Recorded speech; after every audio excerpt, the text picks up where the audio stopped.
You've unlocked a Roundtable. Hello and welcome to the Roundtable discussion of Midnight Special. My name is Chris O'Don. With me as always is Alex. Hello. And so we just watched Midnight Special, which is a movie that we weren't originally going to watch, but got a lot of buzz, got a lot of positive buzz. Indeed, it did. Yeah, so we felt the need to watch it and do a roundtable discussion about it to try to dissect and try to understand, the positive buzz that this was getting. So, as always with our roundtable discussions, we're going to go into a non-spoiler review of the movie. We're going to do our ending credits, and then after that, we're going to do our spoiler section where we get into a free form, just basically talking about everything without worry of spoiling anything for anybody. Get really in depth with it, yeah. Yeah, so we're definitely going to do that after the credits. So until then, Midnight Special. Yes. It's a sci-fi movie that you really don't know too much about. It's one of those trailers that you kind of see in randomly in a movie theater before you go watch a different movie. You're like, that looks interesting. Right, I don't think I even seen a trailer for this movie, to be honest. I think I saw a couple. And it intrigued me enough because I do love a good sci-fi movie. It intrigued me enough to I want to go see that. So then the theater that we go to on Tuesdays always does a $5 show. I contacted Alex in the morning, like, hey, let's go do it. Let's go check it out. Yeah. So we did. And not giving too much away. It's about a kid, and he's special in some way. And the whole idea of the movie is slowly unraveling what it is about this kid and why he's so special and what makes him special and what is special about him. Yeah, this movie is very cloaked in mystery, and that's what I would say the brilliance of the writing is, where it doesn't expose too much of what's going on at any given time. You get important bits and pieces when you need to, as the story progresses, rather than a long, drawn-out conversation that kind of just gives you exposition about the whole entire thing of what's going on with this kid. You don't know. You're very left in the dark. So it leaves the audience member trying to be like, oh man, what's going on? Like, what's happening here? It's very much like dangling that carrot from the horse. Just like, there's this mystery, and it keeps driving you forward in this story as you get bits and pieces of it. Yeah, and that's what I really liked about it. Yes, it really keeps you engaged. Like, my parents happened to see it on the same day that we did, and I talked to them about it, and like my dad said, what he really enjoyed about it was he couldn't wait till the end, not because he wanted the movie to end, but he just wanted to know what was going on, and that's pretty much how this whole trip unravels for you. You really want to know what the mystery is. Yeah, and that's what this movie is. So it's all about the mystery. It's not about necessarily just knowing what the kid is capable of, or knowing all of the story and just waiting for big action scenes to play out. This is a different type of movie. This is a thoughtful movie where, like I mentioned, you get bits and pieces here and there, and you're just waiting for the next piece so you can try to put it all together. And I enjoyed it from that aspect. Like, I really thought that it was really crafted in a way that made you engaged the entire time, despite not too much happening. Yeah. And that's what smart writing could do for you. Right. It's just really smart construction of the story. Yeah, I mean, we see so many movies nowadays, and Alex and I see a lot for review purposes, where you get into these lazily written movies where you just get entire scenes of just exposition. Trying to tell you exactly what's happening, and it's like, it's just boring. It's like the quintessential Bond villain revealing the whole plan so you understand what's going on. You get that a lot, where everything is laid out to you all at once, and it's just like, there has to be a better way to do this, and Midnight Special has a much better way of doing it. Yeah, you don't need to know exactly what's what the kid is doing and capable of. It's the journey that they're on. It's a dad trying to protect his special son against all odds, and you kind of just learn more and more as each day passes about the kid's powers and how people kind of corrupt them. He's a savior to some, a menace to others. Yeah. And to others, he's just a son that they want to protect. Yeah, and it's played out in a creative way where he needs to get to a destination. Mm-hmm. And you have the help of Joel Edgerton playing a state trooper. Lucas, yes. Yeah. So I really, really enjoyed the story aspects of this movie. I really enjoyed the story, but I really enjoyed the acting in this movie. I think a lot of them did a really great job. Yeah, the dude that played Zod, Michael Shannon. Okay, Michael Shannon was really good in this movie, and this is the type of movie. Obviously, you won't want to win an award for or anything like that, but like, I really enjoyed him as the father. I really enjoyed seeing him and stuff. Like, ever since I started watching him in what was it called? Boardwalk Empire. He played a really good role in Boardwalk Empire. Okay. And whenever I see him pop up in something, I always enjoy seeing him. Like, he has really good serious roles, but he also has some really good comedic work as well. So I'm always kind of happy to see him. Yeah, and even like the cast is really good. Like Kirsten Dunst. That's her name. I couldn't think of her name, and I was looking at trying to pull that up. And she actually does a nice supporting role. I've always liked Kirsten Dunst. Like, back when I was in high school, I want to say I kind of had a crush on her, and then she just disappeared. But then she popped up in this, and I was really impressed with her work. Mm-hmm. Yeah. You care about this kid, and you're right. We kind of talked about this in the Jungle Book podcast, where a kid actor could really ruin your movie. And we've just watched two movies in a row now, where it's dominated by kids in major performances. And the kid in this one, I think, does a better job than the kid in Jungle Book, but it's a more demanding role in this for sure. Yeah, it is, but it's also a very different role because of the nature of the kid. He plays a lot more cool and collected individual than that of Mowgli. So yeah, that's they're two very different personalities. But this kid that played Alton, Jaden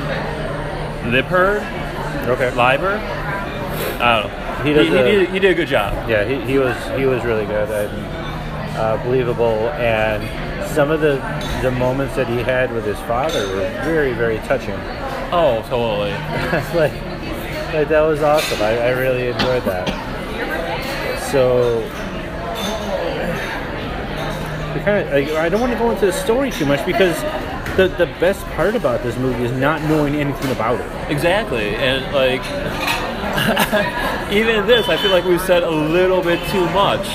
You think so? Yeah, I mean, just the fact that we mentioned, father and son, you don't know that right off the bat. You know it really early on, though. I think you learn it in the first moments of the opening scene, where you're getting a little bit of exposition from a TV broadcast played in the background.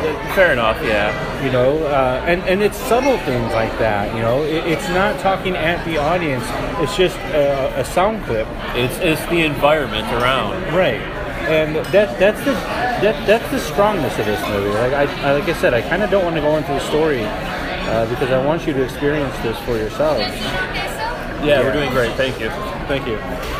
I want you guys to experience this for yourselves because it's just one of those types of movies where you don't get a lot from the trailer, which is something rare nowadays. Well, I mean, that's why it's important for this film. Yeah, no, exactly. So we kind of touched on the actors, very strong.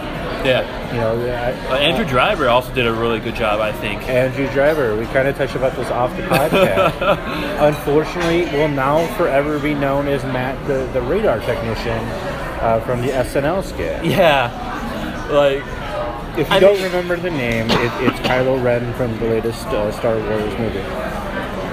Exactly. And like when he first walked on to the camera, I'm like, oh, it's Matt. I hear Kylo shredded, and that immediately popped in my head, and I started laughing. But once I got past that initial stage, he did a really good job. Kind of just this slightly awkward FBI agent who's not really sure what's going on, but he's trying to do his best, and he does a good job of it. Oh yeah, for sure. He has to interview a lot of people from a farm, trying to figure out what's going on exactly. Kind of worried about the situation on that farm from a different perspective, and it's really interesting. And like again, I don't want to go into spoilers, or I don't want to go into story stuff, but I really like the thought of this kid being so many different things to so many different people, and watching that kind of progress and learning little bits and pieces throughout the movie as a whole. Yeah. What else do I want to kind of touch on? Okay, we talked about story.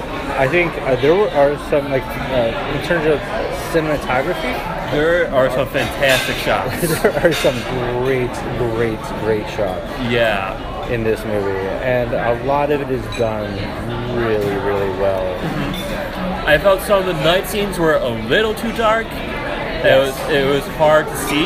Yeah. Could have done better lighting on those. But outside of that, most of it was really well done. Yeah, there was a couple moments when they're doing some walking in the darkness that you could barely see the actors in it. It almost looked like a pitch black screen. And I immediately was thinking in my head, actually, the fact that, like, oh, on my TV, those are probably not going to show up very well at all. Right. So it's just going to be like I'm watching black and just hearing sounds for a little bit. But it's not too long. It's like, it's 30 seconds. Right. Yeah. It's definitely not long periods of anything. But yeah, there are some gorgeous shots in this movie. And honestly, I kind of want to just get into the final review of it. I feel like we have to at this point because there's not much more to touch on if you haven't seen it. Without getting into it more, I really don't want to talk about it until we get into the spoiler section, so people are fairly warned that we're going to talk about some stuff that happens in Midnight Special.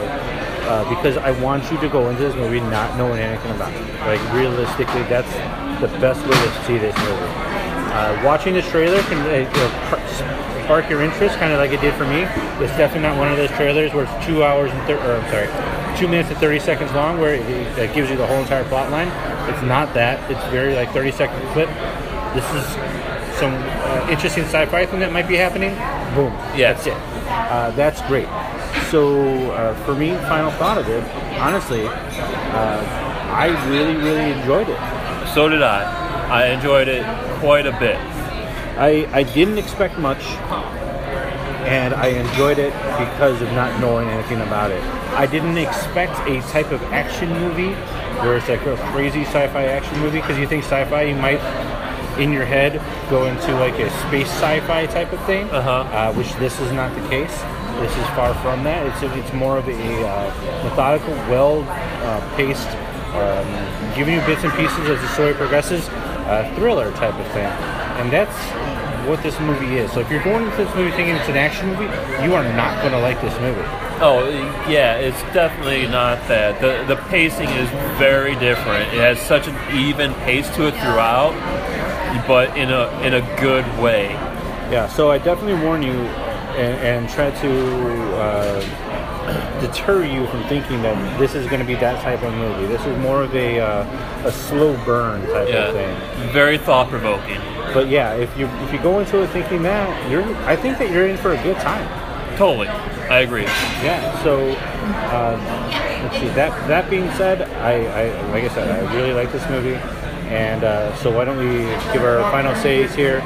or we already did, give our Contact information, and then we'll go into the spoiler section. All right. Well, you can follow me on Twitter. My name there is Alex Sandberg, AlexSandberg, or email me directly at the website, alex@lostlevel.com. What about you, Chris? I'm on twitter.com/calmintensity. And I want to thank a lot of our new followers on Twitter. We've noticed an increase a little bit lately, which has been great. So The Lost Level is on twitter.com/thelostlevel. So we really appreciate you guys following us on there. One thing I do want to point out too is we are on YouTube. So definitely subscribe to us there if you're at work and you just want something to listen to in your earbuds as you're doing some work. Listen to a couple of our podcasts. It's all on YouTube. We're really trying to promote that site right now. So subscribe to our channel there. Our main podcast, or our main website is lostlevel.com. In the upper right-hand corner, you're going to see all the links to our social media stuff. So that's key. Take it off. You going to grab one? It's like a cap. No, I think I'm just going to get water. Get water, yeah. Can I get a water, actually? Absolutely. Thank you. Yeah, so in lostlevel.com is the website. In the upper right-hand corner, you're going to get all of our social media links, and I really encourage you guys, and I really appreciate your support in trying to subscribe to our channel and get us some more views on YouTube. That being said, spoiler section is coming up. All right, spoilers. This is the type of movie where there's definitely spoilers. This is not like The Jungle Book, where it's kind of hard to get into a spoiler section. This is where we get into the nitty gritty, which is interesting. I liked the fact that they looked at him like as a messiah type of character. Yeah. Thank you. Yeah, right. And the kid was able to pick up like secret covert radar signals from a satellite. Right. Then you slowly realize, like, oh, he just picks up radio signals from whatever. Like when he started speaking Spanish, because he was picking up signals from the Spanish station and just parroting it, basically. Mm-hmm. So a lot of the sermons were highly top secret government stuff that he was just picking off a satellite. Essentially, yeah. There are elements to it. It's like, well, okay, so he has the power to do that. And all of a sudden he has the power to bring down a satellite that's following him, essentially. Yeah. So he can pick stuff out of the sky in space. Yeah. Which is crazy in itself when you think about it. And bring rain down on where they're at, which is dangerous as shit. Well, he didn't mean to do it, but yeah. Well, he kind of meant to do it. Yeah. So then, like, they talk about like the heat signature that he gets off, and that's the way they're able to track him with drones. Which I kind of wish they kind of picked up on a little bit more. Aside from he's able to see the drones in the skies and like, all right, they're following us. So them splitting up at that point didn't make that much sense to me. When he's like, Dad and I are going to go on foot, and Mom and the cop are going to go on car. If they're following the heat signatures and he's aware of that, or maybe he's not aware. Well, he should be aware because he can hear them communicating. So I'm not too sure I think that's why he told them to split up, because like, oh, they're looking for us in this van or whatever. Right. So you go on with the van, we'll run this way. That's the way I saw it. Okay. Well, fair enough. Yeah, I was really curious to see how they were going to implement Superman, because they did mention that. He was him reading all the comics and everything. Right. I like how they paralleled that with the comics. Yeah, so he's reading the comics and like, what's kryptonite? And so like the dad's like, oh, that's make believe, and he's like, the only thing that can kill Superman. And then all of a sudden, throughout the whole entire movie, the kid can't deal with sun. Right. And it's like a night and day type of thing. So he's like, what? I like the sun is gonna heal me. Yeah. And the kid knows that. It's like, what? Is he Kryptonian? Like, what's going on here? No, but I like how they first kind of alluded to something with him and the son, because they're interviewing one of the people from the ranch. I think it was the main guy from the ranch, and they're just like, "Oh, how do you do this?" And they go, "Well, he sleeps during the day and is up during night." Right. So there has to be something during the day. And it's like, oh. Then you find out this kid. Want me to get those growlers working for you? Oh yeah, that'll be good. Yeah. And then you find out like, oh, this kid starts to react to the son in some weird way. Yeah. And then you see how, and it's like this isn't sense. Yeah, that was crazy. That was crazy, and I like that aspect of the son kind of healed him after all of the fear and worried about how he is during the daytime. Just trying to block everything out, cover all the windows, make sure no sunlight hits him. When really it's what he needed. Yeah, and that was an interesting twist on it. The one, I don't want to say gripe necessarily. The one thing that is at the end where, the first time it happens, the dad can see the other dimension. He's like, only for a few seconds I saw it. Okay. And then in the end, obviously, we get to see it as an audience, and it turns into Tomorrowland. I seriously thought Tomorrowland when I saw that, yeah. And that's how I felt. Like, this is very Tomorrowland-esque. It is. And that pulled me out for a moment. I actually really like that. Oh, okay. Yeah. Yeah.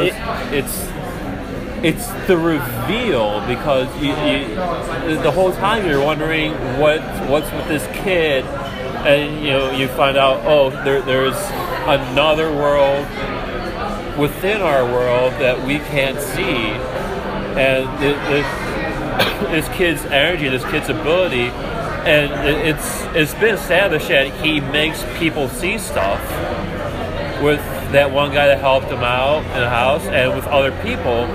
He gives people these visions. Well, it's not necessarily visions, though. He said it's more like feelings. Right. He said it's not necessarily visions. Like that was interesting to me. Yeah. But this just adds to it that he's reached his apex in this world as I saw it. So everything was unveiled within that radius of him. So for me that made sense, and I liked it because it was kind of the closure to that mystery of what he was and where he was from. No, I like the fact that they showed it. I do like, the theory of other dimensions is very popular. I like how it explored that. I just, for whatever reason, immediately thought Tomorrowland, which is a movie that both of us really liked. Not many people did. Right. But and I think it was just the fact that it was these monolithic structures that you saw in the middle of a field. Yeah. Outside of that, there was nothing else resembling Tomorrowland. It was just that idea. Yeah, I mean, these are essentially beams of light. Yeah. Who can maybe go through multiple dimensions. Obviously, they can because the kid is in our dimension. Right. So they just kind of welcome him in, and I liked the relationship with his parents. This is where I need to go. And, okay, yeah. I liked those aspects of it. I liked the mother watching everything happening before her and just portraying that emotion on her. Oh my god, that scene was brutal for me. Like watching her react to it, just the complex emotion Kirsten Dunst portrayed her, and that was fantastic. Yeah, and you feel it. You feel their love. You feel like, I'm gonna do anything for this kid, and I know the best thing for this kid, my kid, is to let him go. Right. And watching that happen was heartbreaking, and I was in that moment. I was there. Right. That's everything that I want out of a movie. When I go to a movie, I want to immerse myself into it, whether it's a drama, a crime, an action movie, or whatever it is. I want to escape normal life and get into that experience. That's what movies are for. They're entertainment, and they just here, we're going to immerse you for a couple hours and get you into these lives. Sadly, a lot of movies fail in that regard, but in this movie, I was in that moment, man. It it was incredible. Like, man, this is awesome. Yeah, that whole last scene was tense. Like, you know where they want to go is surrounded by the Army, the U.S. Army, and you don't know what their intentions are. You don't know what they want. You saw that they killed a few people. Yeah. Who trying to get the kid back, so you don't know what's going to happen to his father and Lucas. How did you feel when they took away the kid and they captured the kid or kidnapped the kid? Like, I was like, holy fuck. Well, see, I had to run into the bathroom at that time, so I came back and they were tied up. I'm like, what the fuck did I miss? What did I miss? But when I got back to it, I was engaged. I'm like, what's happening right now? Like, I was totally engaged and wanted to know what was going to happen to everything. Yeah, it really set the tension and like the tone for everything. Where it's like the kid gets kidnapped by two people from the Parisian that we see in the very beginning. The ranch or whatever they call it. Yeah. And they successfully get away, and the parents are at a panic and they're just trying to go through this like roadblocks. That's one of the things that I didn't necessarily care for, because that guy's name or that guy's face was all over nationally. They would immediately see him, and think like, okay, this is the guy through the roadblock. But at this point, they had the kid. That's the thing. But they would have still recognized it. Like, thank you. Yeah, can I just snipe your card so I can Oh yeah.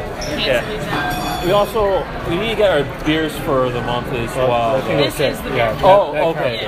Okay, that was fine. So, yeah, while that I guess makes sense, it's still kind of weird that they wouldn't detain them because they just led them on a countrywide chase. Yeah, at the same time, I'm not sure if they were really paying that much attention at this point, because it's like threats gone, got the kid. We're not IDing everybody in here. I mean, I don't. Well, I could see your argument, and it makes a little bit of sense. Yeah. It's still kind of weird to be like, hey, by the way, you're the dad. You have blood all over you. Right. I have a red flag in my... Right, and they did kind of barrel down the side of the shoulder pretty fast, so that would set off some alarms, I would think. Yeah, you would think so. So, but anyways, like you slowly roll up and you see the getaway car, and nobody in it. Like, oh. And you see blood spatter and what looks like a gunshot through the window. Yeah, and the helicopter's flying away, so you knew the kid got away. Or was taken away, rather. Right. But it's like, holy shit, man, this is crazy. How the fuck are we gonna get the kid back? And that's exactly how I wanted to feel when I was watching this movie. Like, that's everything that makes this movie work. Mm-hmm. Is having the audience feel those types of emotions. And, you know, it wasn't, part of it was kind of cheap in terms of like, all right, the kid can control the cameras. At this point it's established he has control over electronics, basically. Right, so he escapes no problem. And then the phones ring where the parents are hanging out for an entire day? In a parking lot? They're hanging out there for a while. Yeah. For like a day. They were spending multiple hours hanging out in this parking lot, trying to figure out what the fuck they do until this phone magically rings, a phone that they're not expecting to ring. and that's how the plot progresses. So that was a little weird to me. Okay. I guess. No, you put it that way. You know, maybe he could... I don't know how he could sense his parents. That was never established. Maybe he can. But for whatever reason, that's how the plot works in this movie. I mean, it progresses the story. I could attribute the fact that, you know, he could hear radio signals and all that. You know, he's attuned with these electronics. Maybe he could peer through a satellite, like the Google satellite, and just do Street View and find, like, yeah, I could attribute to something as just simple as that. Okay. Yeah, I mean, it's not explained, and it doesn't necessarily have to. Obviously, I'm kind of nitpicking through stuff right now. Right. Overall, I really enjoyed the movie. I think my biggest nitpick was just at the very end when you see the glint in the father's eye, kind of revealing that he is part of those beings as well. That was one thing I did want to bring up to, and I wanted your opinion on, was the fact that he is enjoying the sunrise from prison. And he is obviously locked up, and they're just letting him get his daily, whatever, vitamin D time. Getting his time to watch the sunset. But if they do a close up on him, and he has all these probes on his head. And I was trying to figure out, why did he have these wires and everything attached to his head? See, I didn't notice the wires. I saw the white patches. I thought that was just like bandages and everything from when he was in the car accident that flipped. No, like I think they were actually doing some studies on him or something. It could very well be, because he had these wires connected to his throat. I didn't notice the wires. Okay. And then at the very end, you get the glint in the eye, as you mentioned, that he is maybe half-breed, or he's something that's related to the other dimension that is never explained. That was interesting. So I don't know what to take away from that. Like, and that's obviously the fade to black moment, where I'm like, okay, so are they doing experiments? Did they just acknowledge to the audience that he is part light being? Yeah. I don't. It seems that way. What did they incarcerate him for? For taking his son and evading police, and I mean they did a lot of shady shit. I mean let's not be honest. I mean they shot this trooper. They shot the trooper. They plowed through an army barricade and set them on a chase. Like, no, I did like that moment too, where they shot the trooper, and before they reveal that Joel is a trooper, he gets onto the walkie-talkie and he talks in police. Yeah. So I'm like, oh, how does he know all this? And then as you explain later, like, oh, I'm a state trooper. I do like that a lot. And it was smart to show the moral character of these people. Yeah, no, for sure. That this wasn't just them killing troopers, or shooting troopers. It was them doing what was necessary. Right, and I think another scene that really pointed that out was the fact that when Guys, are you doing it right? Yeah, we're doing great. Thank you. Yeah, when was it Matt, the radar technician? Oh yeah. Adam Driver's character. Yes. When Adam Driver brings the kid to the swampland that they're at, and he's like, "Do you have, you're a state trooper? Do you have handcuffs?" So he gives him the handcuffs. He's like, "Do you think you could punch me?" I really like that. Right, I like that, but it also establishes that these aren't malicious or like violent people. That Adam Driver's character realizes that as well, and he's like, "All right, that's cool," but it wasn't about it was all about the kid. It was not like, we're taking the kid away from you. It's just like, hey, we got to do what's best for this kid. He has to get to these coordinates as soon as possible. Yeah. And that's what it was about. And I really like the aspects of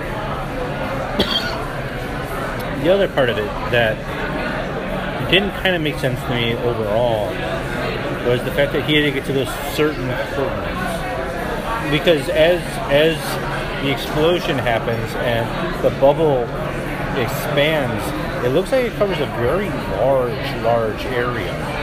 Right. And that large area, everybody is in that bubble can see the other dimension temporarily for as long as that bubble's there. So why did he have to go there as opposed to anywhere maybe in that bubble area? Because that was the rendezvous. Who knows? Like, they could have been communicating with him, like, hey, we can pick you up here. We have these means. Yeah, I know what you're saying. Again, nitpicking. Absolutely nitpicking through the story. Yeah. Like it makes sense that this is for story reasons. This is where we need to go. This is where we're going. Cool. But yeah, it's little things like that that don't necessarily deter it or make it a bad movie by any means. It's like, hey, talking point. Yeah. It's stuff like that's what I'm kind of thinking about. But overall, man, really enjoyed this film. This is one of It's a good flick. yeah. This is what we're in April now, so 4 months in. Definitely one of the better movies that I've seen this year. Yeah. Something that I'm really excited to see. Something I'm really excited to talk about. Like I'm encouraging people to go see this. So if you haven't seen this, you're kind of been semi-interested in it. I hope this conversation kind of swayed you a little bit. Like, yeah, you know what? Let's go see this. Obviously, Well, you're in the spoilers section. You probably already so saw you it. hopefully have seen this, and if you haven't, damn you for ruining it for yourself. But yeah, it's something that you should watch. I really don't have anything else in the spoilers. Do you have anything? I think we got it all. All right. So then, till we meet again, I think the next movie that we're going to be reviewing Is The Huntsman. The Huntsman. Oh, Yes. man. I am. God save us all. Yeah, like the shit that we do for you guys. You better appreciate us. Yeah, the least you could do is subscribe to our YouTube channel. I'd really appreciate that. But yeah, not expecting very much out of The Huntsman. No. But we are going to review that, and then following that is the movie that we cannot wait to see, Civil War. Yeah, that's going to be good. We are so stoked to talk about that movie, but until then, you will have a Huntsman for the week. All right, talk to you guys later. Bye.